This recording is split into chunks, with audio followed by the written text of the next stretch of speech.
아멘. 그 요즘에는 잘 모르겠는데 그 제가 중학생 때, 제가 초등학생 때는 기억이 잘 안 나는데 제가 중학교 1학년, 2학년 때 그때는 그 시절에 그 나이 때에 이게 참 나는 괜찮은 사람이다. 이 정도면 나는 좀 남들 앞에서도 꿀리지 않는 사람이다 했을 때 대표적인 기준이 뭐가 있었냐면 어떤 패딩을 입고 있느냐, 예, 그리고 어떤 신발을 신고 있느냐였어요. 요즘에는 패딩이든 신발이든 딱히 브랜드를 그렇게 관심을 안 쓰죠. 저희 때만큼은 안 쓸 거예요.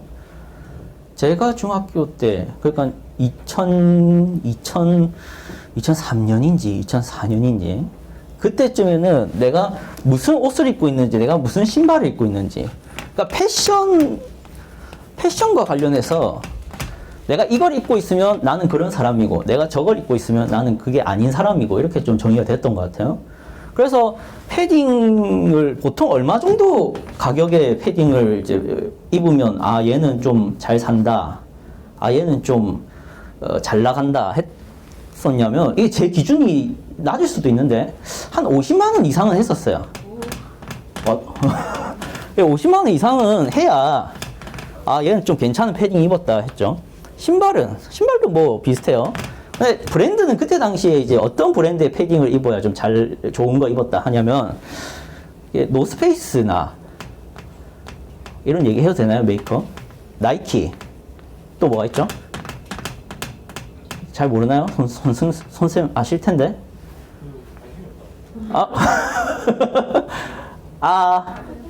아디다스. 요즘에는 뭐 아디다스, 나이키는 그냥 뭐라 해야 될까요? 약간 대량 생산, 대량 판매 느낌의 이제 좀 변했는데, 그때 당시에는 이제 명품으로 들어갔었죠. 근데 이게 지금 여러분 세대로 다 바뀌면서 이런 걸로 자기를 자랑할 수 있는 시대가 아니죠. 그렇지도 않고, 요즘에는 뭘 가지고 있으면 좀 내가 잘 나간다 할 수 있죠? 요즘에는 패션이 아니라 어디로 이동했을까요? 예? 이거 말고 저거 가지고 있어야 좀 내가 그래도 지금 사람들 누리는 거 다 누리고 있다.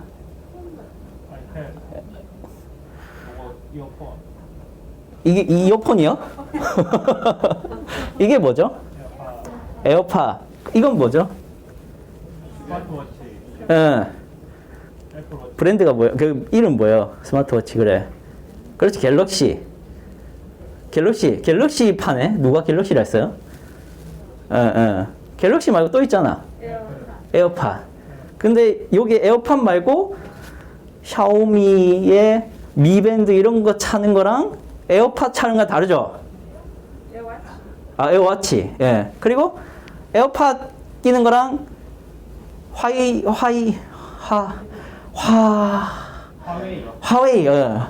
제품 끼는 거랑 다르죠? 예.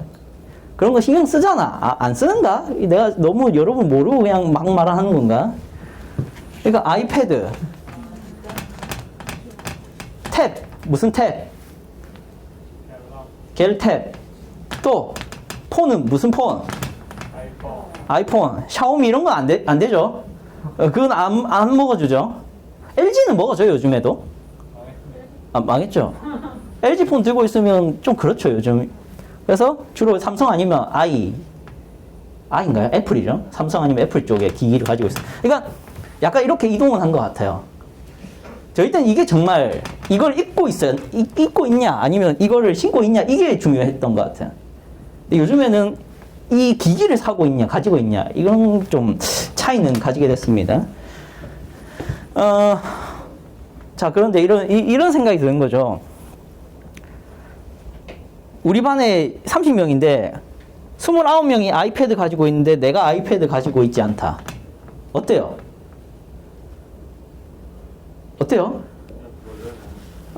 그러려니 합니까? 아주 신기한 태도인데. 그러려니 할 리가 없는데. 누구예요, 방금? 그러니까 이제 남들이 하고 싶은 것들을 나도 다 하고 싶죠. 그걸 포기하고 싶겠어요? 제가 이 얘기를 이제 여러분 나이 때 지금 드리는 건데, 어른들은 좀 더 노골적입니다. 좀 더. 여러분보다 좀 더 위로 가면 갈수록 좀 노골적이게 돼요. 이런 부분에서. 여러분과 거리가 멀 수 있는데, 한 가지 또 예를 들어드린다면, 결혼을 하려는 사람들, 결혼을 하려는 좀, 여러분보다는 좀 나이가 좀 되겠지만, 한 20, 30대 분들은, 이게 정말 그런가 싶긴 한데, 제 세계에서는. 아파트 한 채가 없으면 결혼을 안 하려고 한답니다. 예. 우리 권사님 세대에서는 그냥 월세집에서 신혼 시작하고 막 안 그랬나요? 근데 요즘에는 자기 명의의, 남자가 자기 명의의 아파트 한 채를 가지지 않은 상태에서 결혼을 하는 것을 여성도 원하지 않고 남자 스스로도 원하지 않아서 결혼을 계속 미루는 하지 않으려는 그런 게 있답니다. 차는 어떨까? 차는 차도 있어야지 남자가 결혼하려면. 그게 없으면 결혼을 안 해야 되는. 근데 자, 여기 질문이에요. 차가 없고 집이 없으면 결혼을 못 합니까? 여러분 생각에는 그렇죠? 아니죠. 그런데 왜 안 하냐고요? 왜 안 하냐고.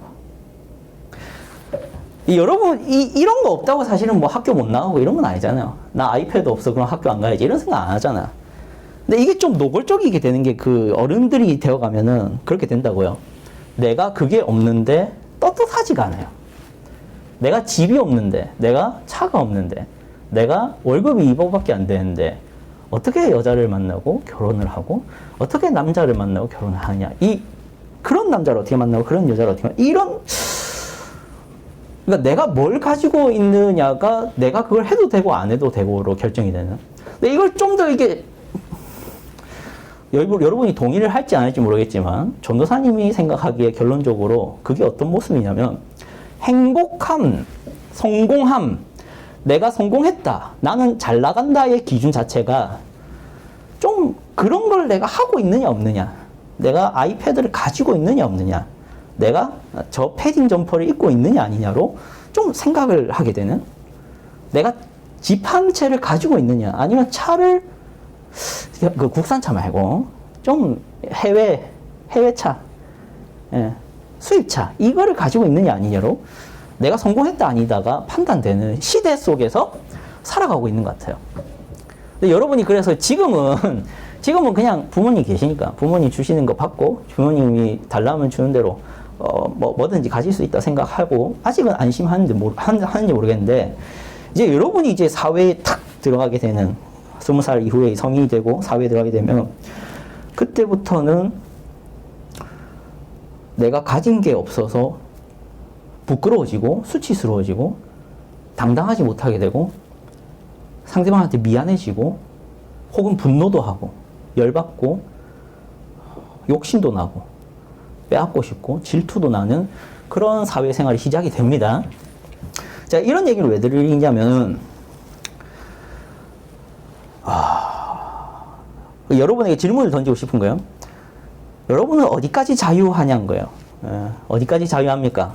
자, 전사님, 저는 아이패드가 없어도, 남들처럼 좋은 핸드폰이 없어도, 남들처럼 좋은 기기가 없어도, 아니면 남들처럼 좋은 대학을 못 가더라도, 저는 남들처럼 대단한 직장을 못 가진다 하더라도, 남들처럼 예쁜 이성, 잘생긴 이성을 만나고 있지 못하더라도 저는 아무렇지 않아요 하는 사람이 있냐는 거야. 제가 이런 얘기를 들어봤어요. 사귀자고 해서 사귀었는데 이 여자 쪽에서 남자가 너무 부끄러운 거지. 사귀긴 사귀었는데 옷 입는 것도 추레하고 이게 꾸미는 것도 별로고 자기가 생각하기에는 잘생기진 않으니까 남들 앞에 밝히기엔 부끄러운데, 난 좋긴 한데 남들 앞에 그런 외모의 남자친구를 만나고 있다는 것이 부끄러워서 이렇게 구석에서 숨어서 연애하려는 그런 여자도 있대요. 또 반대도 있어요. 남자들도요, 이쁜 예수님이 여자를 사귀면 자기 친구들 또래 모임 하는데 여자친구를 굳이 부릅니다. 친구 만나는데 여자친구를 굳이 불러요. 뭐 하려고? 자랑하려고. 여자친구 입장에서는 뭐가 되는 거죠? 마네킹이 되는 그 느낌이 좀 듭니다. 근데 그거를 여자친구도 즐기면 괜찮겠지만 하여튼 우리가 얼마나 이 문제에서 자유하냐는 거예요. 여러분은 지금 그 문제를 고민을 할 수 있는 사람도 있겠지만 아닌 사람도 있을 겁니다. 이 얘기로 시작하는 이유가 오늘 나눌 말씀이 이 문제에 대한 얘기입니다. 이 문제에 대한 얘기. 오늘 말씀 제목이 뭡니까? 읽어봅시다. 시작. 그러니까 예수님은 결국 죽으셨어요. 맞죠?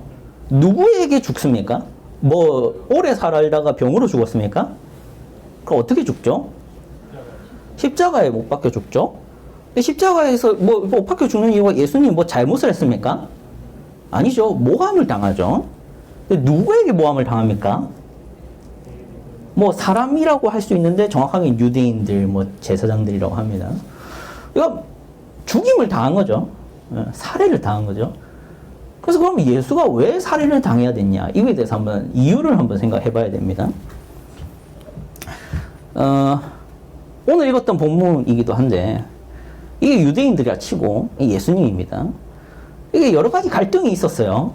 오늘 그 갈등 중에 한 가지가 나오게 되는데, 자, 이 예수님을 왜 예수님께 저기를 가지게 된 이걸 알려면 뭘 알아야 된다? 당시 유대인들의 삶을 알아야 해요. 자, 그래서 성경이 재미가 없는 거예요. 자, 만약에 예수님의 이름이 예수가 아니라 뭐 김예수, 전예수라는 한국인이었다면 유대인들이 어떻게 살았는지를 몰라도 좀 짜증날만 했구나. 이게 쉽게 이해가 되겠는데 우리가 예수님이 한국인이에요? 그게 아니다 보니까 우리가 이게 유대인들 역사를 좀 배워야 되는 문제가 생깁니다. 그래서 항상 설교가 재미없는 얘기부터 시작하게 되는데, 자, 유대인 사회에 대해서 좀 생각해 봅시다. 유대인들은 뭘 중시했다? 율법과 전통을 중시했다고 합니다. 우리는 뭘 중시하죠? 현대 한국 사회는 뭘 중시할까요? 돈과 권력, 또 행복, 명예. 우리는 그렇죠. 근데 유대 사회는 뭘 중시했다? 율법과 전통. 그게 좀 달라요. 그래서 좀 이해를 해볼 필요가 있습니다. 오늘 본문의 배경은 8절과 10절에서 이해가 좀 됩니다. 한번 8절과 10절 같이 읽어봅시다. 읽지 않은 앞에 본문인데, 자, 앞에 보세요. 시작. 예수께서 이르시되 일어나 내 자리를 들고 걸어가라 하시니 그 사람이 곧 나아서 자리를 들고 걸어가니라. 이 날은 안식일이니 유대인들이 병 나은 사람에게 이르되 안식일인데 내가 자리를 들고 가는 것이 옳지 아니하니라. 아멘. 이 배경을 이렇게 설명을 드릴게요. 그러니까 예수님이 가시다가 베데스다라는 지역에 도착을 했어요. 한국으로 치면은 대구 동구에 무슨 시장이 있죠? 그냥 수성못이라 합시다. 수성못에 도착하신 거예요. 베데스다라는. 거기 도착하니까 한 사람이 누워 있는 거죠. 근데 그 사람이 누구냐면은 38년 동안 중풍 때문에 일어나지 못하는 사람이었어요. 일어날 수가 없는 사람. 그럼 수성못에 왜 있었냐 하면은 이 베데스다라는 이 연못이 미신이 있었어요. 미신, 당시에. 어떤 미신이 있었냐? 어쩌다 한번 이게 천사가 내려와서 목욕을 하는데 그 순간에 들어가서 몸을 씻으면 병이 낫는다라는 뭐 희한한 미신이 있었어요. 우리나라도 미신 많죠. 근데 그런 미신이 있었는데 그래서 이 38년 된 병자가 거기 계속 누워 있는 거예요. 근데 문제는 이거죠. 왜 누워 있느냐라고 질문을 했는데 이 병자가 저도 이게 들어가고 싶은데 저 말고 멀쩡한 사람들이, 그러니까 뭐 움직일 수는 있는 사람들이 나보다 빨리 들어가니까 누워있다가 들어갈 수가 없어서 병을 못 낳고 있다. 뭐 이런 이상한 뭐랄까요 결론을 내리고 있었어요. 못 낳는 이유가 미신 때문이라기보다는 미신이 참이지만 내가 못 움직여서 그 물에 못 들어가서 못 낳고 있다. 그래서 예수님이 뭐라 하냐면은 일어나 자리를 들고 가라라고 해버립니다. 그래서 그 사람이 일어나서 자리를 들고 갑니다. 자, 문제는 이거죠. 그날이 무슨 날이다? 안식일이다. 여러분, 안식일이 뭡니까? 말 그대로 안식하는 날. 그러니까 안식날에는 어떤 규정이 있죠? 쉬라. 아무것도 하지 않아야 되는 날이라는 거예요. 자, 그런데 문제는 이거예요. 하나님이 쉬라고 했을 때 정말로 아무것도 하지 말고 쉬라고 한 건지 아니면 하나님을 즐기고 하나님을 기억하고 하나님을 고대하며 하나님을 예배하며 시간을 보내라는 건지를 정확하게 얘기를 해야 되는데 이 유대인들이 무슨 짓을 해버리냐면은 자기들 마음대로 전통을 만듭니다. 어떤 전통을 만드냐면 안식일에는 물건을 옮기는 것도 금하는 전통을 만들었어요. 그러니까 안식일이 되면 우리가 자 예배를 하면 전도사님이 요 앞에 섰잖아요. 그쵸? 그 마이크 들고 있잖아. 이것도 하면 안 된다고 얘기를 해버리는 거예요.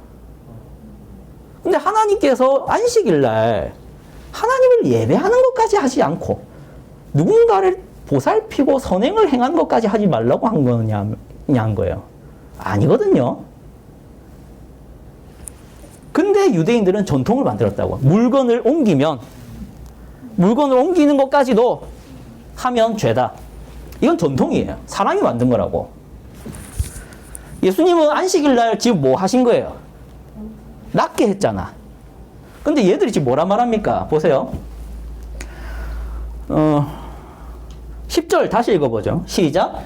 유대인들이 병 나은 사람에게 이르되 안식일인데 네가 자리를 들고 가는 것이 옳지 아니하니라. 지금 이 사람들은 이 병자가 나았다는 건 관심이 없죠.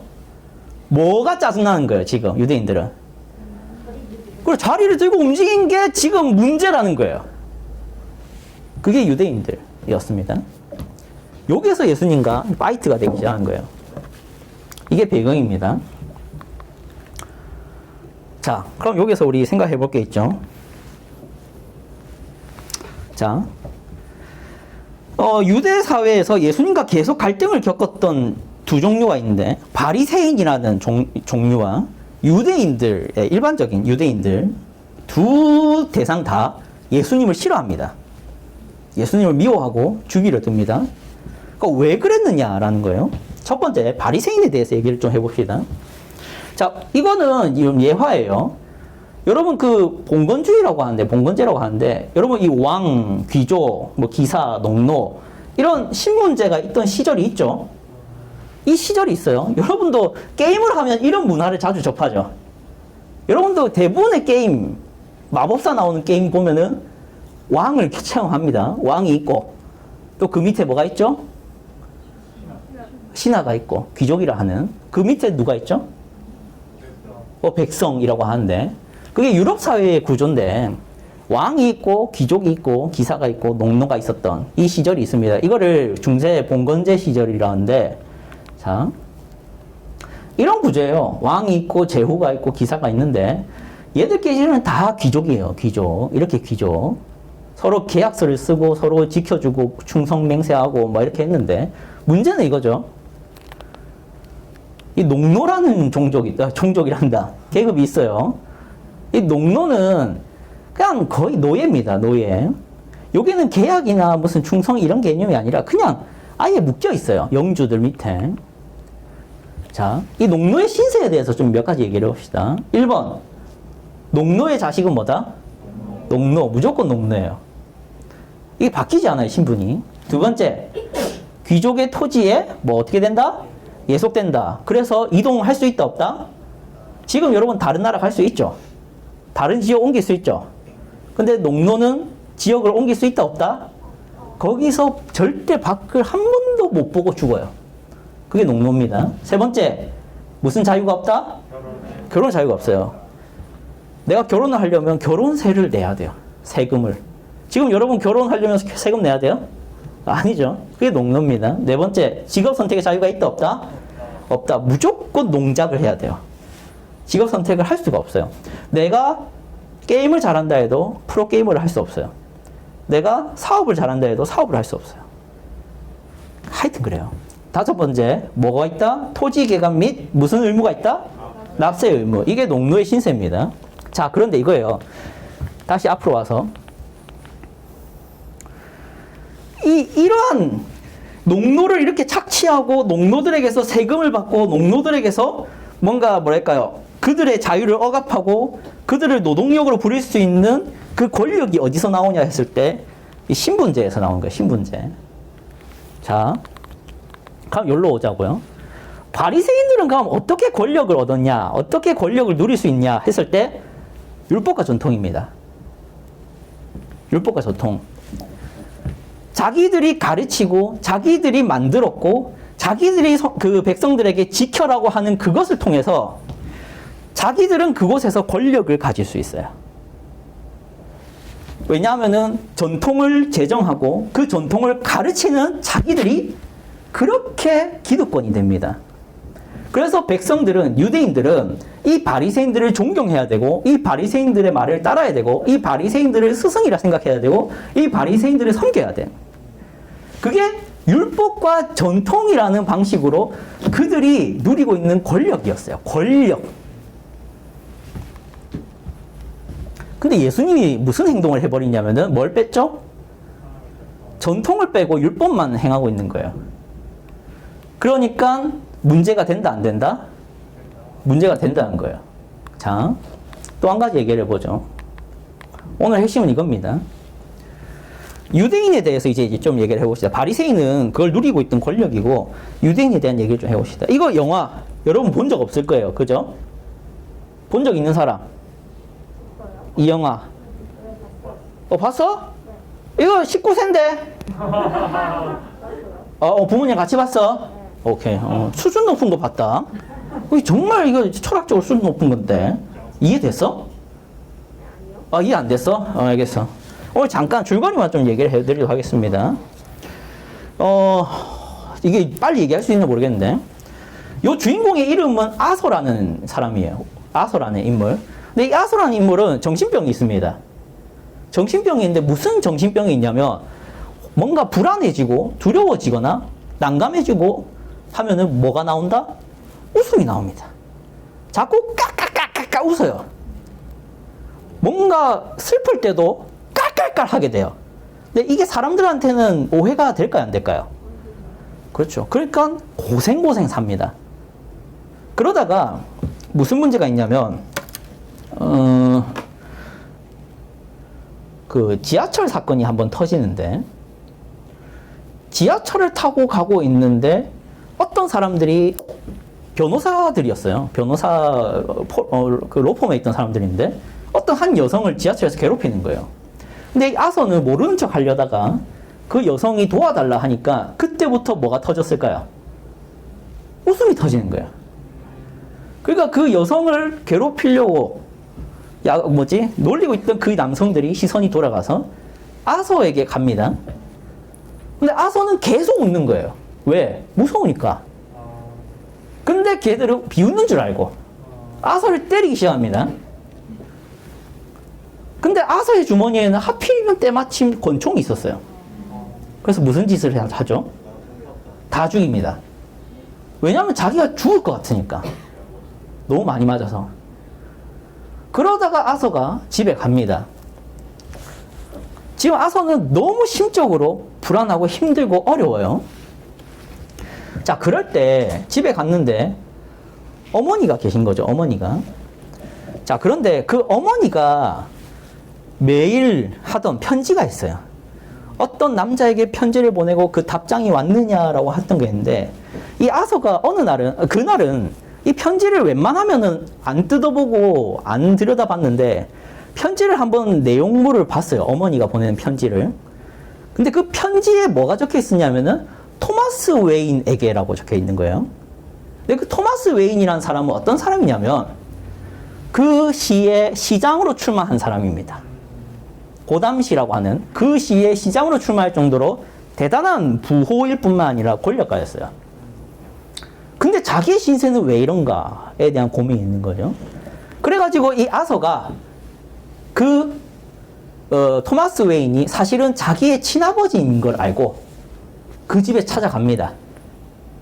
그 집에 찾아가요. 근데 이제 문전박대 당하고 돌아오게 되죠. 그러던 중에 무슨 일이 터지냐면은 경찰들이 찾아옵니다. 왜냐하면은 용의자 중에 한 명이니까. 근데 하필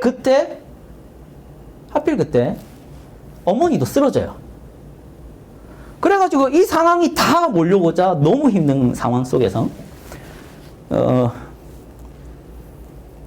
이 아서는 다시 한 번 더 이게 아버지한테 직접 찾아가요. 문전박대 당했었으니까. 아버지한테 직접 찾아갑니다. 토마스 웨인이라는 아버지한테. 근데 토마스 웨인이 무슨 말을 하냐면은 너희 어머니인 페니는 사실 정신병자고 망상증 환자인데 나를 사모한 나머지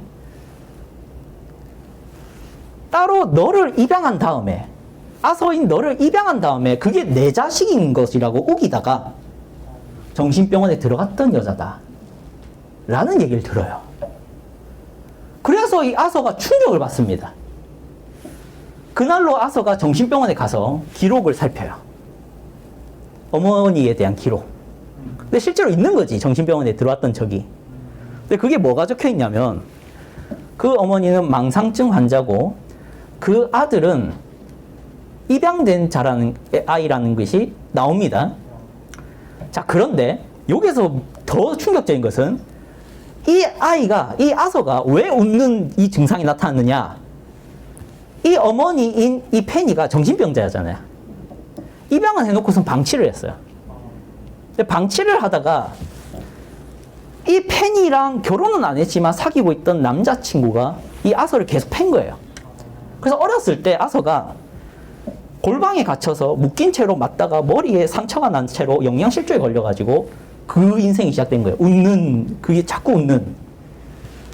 그때부터 아서가 누구를 분노하기 시작하냐면은 원래 토마스 웨인에 대한 분노로 시작했는데 이 모든 게 어머니의 망상이고 거짓말이라는 게 밝혀지니까 누구를 원망하기 시작하냐면 엄마를 원망합니다.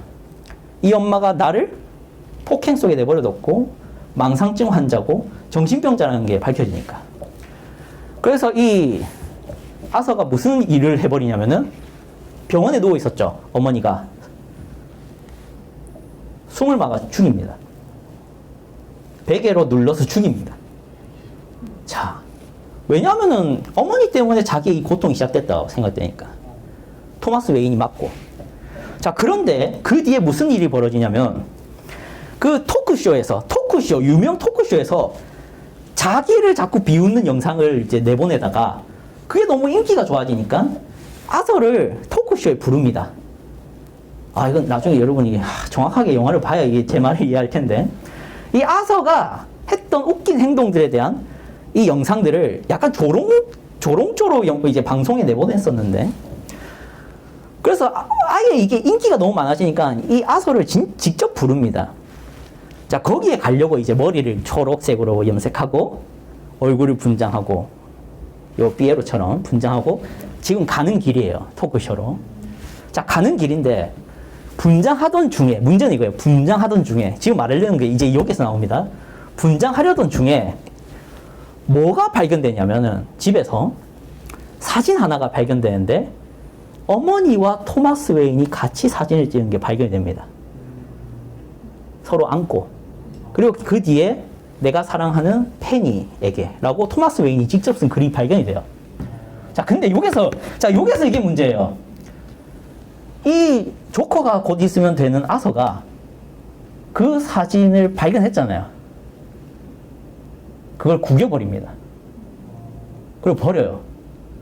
자, 여러분이 이 심리를 이해할지 모르겠는데 제가 그냥 설명을 드리면 제 아서는 무슨 행동을 했어요? 이미 토마스 웨인의 말이 사실이고 엄마가 정신병인 게 맞고 하는 것으로 어머니를 죽였죠. 근데 이제 와서 그 증거, 어머니와 토마스 웨인이 사진 찍은 거, 그 어머니에게 직접 내가 사랑하는 팬이에게라고 쓴 글도 발견됐는데 그것을 순순히 받아들이기에는 이미 무슨 짓을 했다? 죽였잖아요. 이게 사실이면 안 되잖아. 이제야 발견된 이 사진의 사실이 사실이면 안 돼. 그래서 국입니다. 이 심리를 아셔야 돼요. 뭐가 진실인지 모르죠. 토마스 웨인이 이것을 다 조작한 걸 수도 있어요. 권력자니까. 아니면 어머니가 진짜 버림받은 여인일 수도 있어요. 근데 중요한 건 사실이 중요하잖아요. 조커가 되어서는 이미 돌이킬 수 없는 강을 건넌 상태에서 토마스 웨인의 말이 사실이길 바랍니다. 그리고 이야기는 열린 결말로 끝났는데 이 얘기를 제가 왜 하냐면 유대인들이 어떤 삶을 살고 있었어요? 전통을 지키고 있었잖아. 유대인들은 전통을 지키고 있었어요. 안식일 날 물건을 안 옮기는 삶을 30년, 40년 살아왔었어요. 근데 예수라는 사람이 와가지고 난 그 말 안 했다. 너희 전통 니들 마음대로 만들었고 안식일 날 내가 누군가를 살리는 것이 하나님의 뜻이다. 이게 그들이 받아들여질까요? 받아들이면 뭐가 돼요? 내가 바보가 돼요. 내가 무식한 놈이 되고 정말 한심한 인생인 걸 인정해버려야 되잖아. 그게 싫어요. 그래서 뭐라고 말하죠? 우리 지난번에 읽었던 본문입니다. 다시 읽어보죠. 시작. 그 정죄는 이것이니 곧 빛이 세상에 왔을 때 사람들이 자기 행위가 악함으로 빛보다 어둠을 더 사랑한 것이니라. 악을 행하는 자마다 빛을 미워하여 빛으로 오지 아니하나니 이는 그 행위가 드러낼까 함이요. 예수를 왜 싫어하게 되고 예수를 왜 거절하게 되고 예수를 왜 죽이는 선택까지 할 수밖에 없냐? 조커랑 똑같습니다. 내가 살아가고 있는 삶이 이미 있어요. 근데 예수라는 빛일지라도 빛이든 빛이 아니든 상관없어요. 나를 정죄하거든. 그 예수의 삶은 내가 바보가 되거든. 그걸 유대인들이 싫어합니다. 바리새인들은 권력이 뺏기는 게 싫고 유대인들은 그것을 순응해왔던 내가 바보가 되니까 싫은 거예요. 그래서 예수를 싫어합니다. 이거 우리 좀 현대사회로 가져와 보죠. 현대사회의 바리새인은 누굴까? 첫 번째, 어떤 사람? 현대사회의 법을 정의하는 자. 현대사회에서 법을 정합니다. 이게 옳은 법이고 이게 틀린 것이고 이게 죄고 이게 선이다라는 기준을 내는 사람들이 있죠. 누구예요? 정치인들이죠. 그들의 입장에서 예수라는 자가 와서 그게 옳은 게 아니다. 하나님의 법은 이거다라고 말을 하면 할수록 자기들의 권리가 빼앗깁니다. 그러죠? 두 번째, 바람직한 삶의 원칙을 제시하는 자. 어떤 사람입니까? 윤리학자, 도덕자. 또 뭐가 있을까요? 옳고 그른 철학을 연구하는 사람들. 뭐가 옳은 삶인지 뭐가 틀린 삶인지를 많은 사람한테 가르치는 교사. 이런 사람들일수록 예수가 옳다. 예수가 가르치는 삶이 바람직한 삶이다라고 말하는 걸 인정할 수가 없어요. 그게 내 수입원이거든. 내 수입원이잖아. 세 번째, 시작. 옳은 삶에 대해 규정하는 자. 이런 삶을 살아야 옳은 삶입니다. 아까 시작할 때 제가 서론 때 얘기했죠. 이런 걸 입어야 되고 이런 걸 가져야 되고 이런 걸 누려야 되고 해야 바람직한 삶이다. 아파트는 가져야 되고 차는 있어야 결혼할 만한 삶이다 라고 정의한 사람들이 있죠. 그리고 이미 그거를 행하고 그거를 누리고 있고 그걸 다 소유하고 있는 사람들이 있습니다. 그 사람들 앞에 가서 너 잘못 살았어. 그거 행복 아니야. 라고 얘기를 하면 불쾌합니다. 포기할 수 없어요. 더 얘기할 게 많지만 이제 유대인을 봅시다. 이게 중요하겠죠. 첫 번째, 현대사회 유대인 누굽니까? 첫 번째, 시작. 현대사회의 법을 따르는 충실한 자. 충실히 한국 사회의 법규를 충실하게 지키고 있어요. 근데 이제 와서 너 그거 잘못 산 거야 라고 얘기하면 불쾌합니다. 내가 바보가 돼요. 두 번째, 시작. 바람직한 삶의 원칙을 잘 따르는 자. 이런 거죠.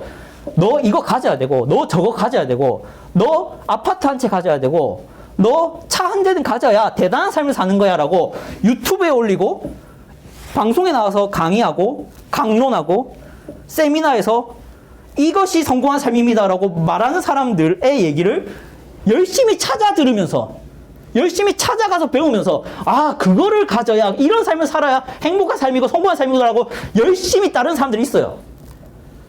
그 사람들한테 당신 정말 바보네요. 그리스도가 없는 삶은 아무것도 아닙니다라고 말하면 안 불쾌하겠어요?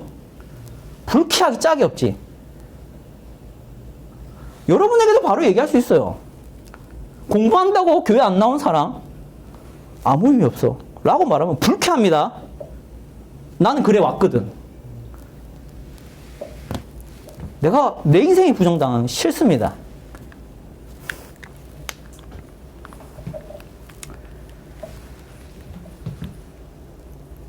이것만 읽고 마치도록 하죠. 시작. 예수께서 그들에게 이르시되 내 아버지께서 이제까지 일하시니 나도 일한다 하시매 유대인들이 이로 말미암아 더욱 예수를 죽이고자 하니 이는 안식일을 범할 뿐만 아니라 하나님을 자기의 친아버지라 하여 자기를 하나님과 동등으로 삼으심이라. 네.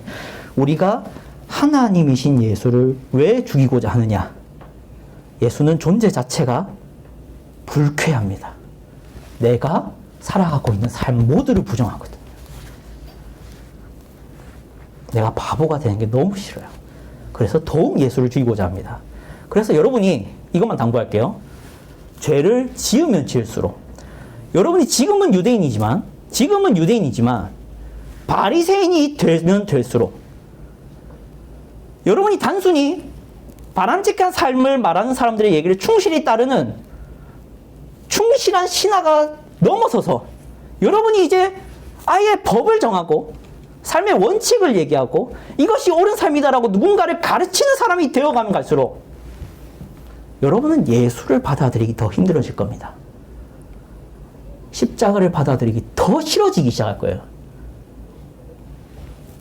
기도하겠습니다. 하나님 아버지 감사합니다.